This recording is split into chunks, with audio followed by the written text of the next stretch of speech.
Hi everybody, December 30th, 2011. Today's my birthday, but that's not the reason for this video.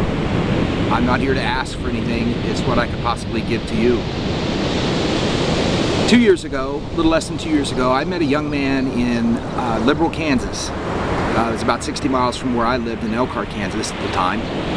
I'd gone back there to visit. I lived there previously for a very short period of time in my life, from 2008 till early 2009. And I met a young man in a home there that houses people who have substance abuse problems. He had just caught his first DUI. He was probably, I'm guessing, 21, 22 at the oldest. And when I met him, I could tell he was very scared. If you know what a deer in the headlight looks like, this young man had it. He was frightened to death and really unsure. He knew that he was going to be there a while. And as I listen to him speaking, when I first met him, I thought, man, this kid needs some hope. Well, as it turns out, that night it was what they call stick night.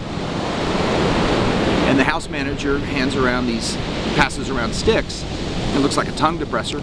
And on that tongue depressor stick is a word. And each person pulls out a stick from the jar. And on that stick is supposed to be a word. They're supposed to talk about that one word and how it applies to their life. I don't remember what mine was, but I sure as heck remember what his was, this young boy. So when they got around to him, and remember what I said earlier about what I thought when I first met him, he needed hope. He looked down at his stick and he said, "My word is hope." And the hair stood up on my arms. I could barely contain myself. Thankfully, he didn't talk that very long. He just got done speaking a little bit and said how he's going to try to do the best he could. And he said, I put his head down. He said, "I guess all I can do is hope." And before anybody could say anything, I jumped up out of my chair. I couldn't contain myself. And I started speaking animatedly about how much I'd learned over the years, particularly the last 18 months. Telling this young man, don't give up hope, that he wasn't alone, that there were people there that could help him, and that there would be better days ahead. And as I was speaking, there were 6 or 7 other guys in the room, and I could tell they were all sitting up and really taking notice.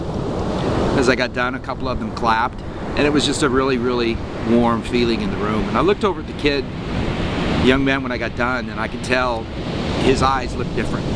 He had a feeling like it was going to be okay.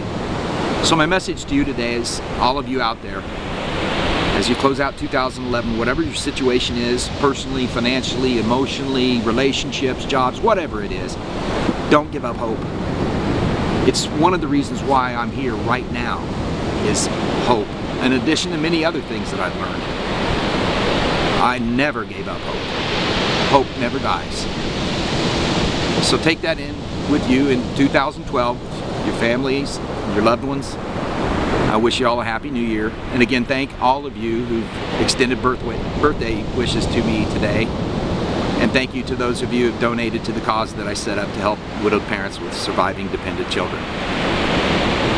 And I wish you all farewell for now, and we'll be talking to you soon, I'm sure. Take care.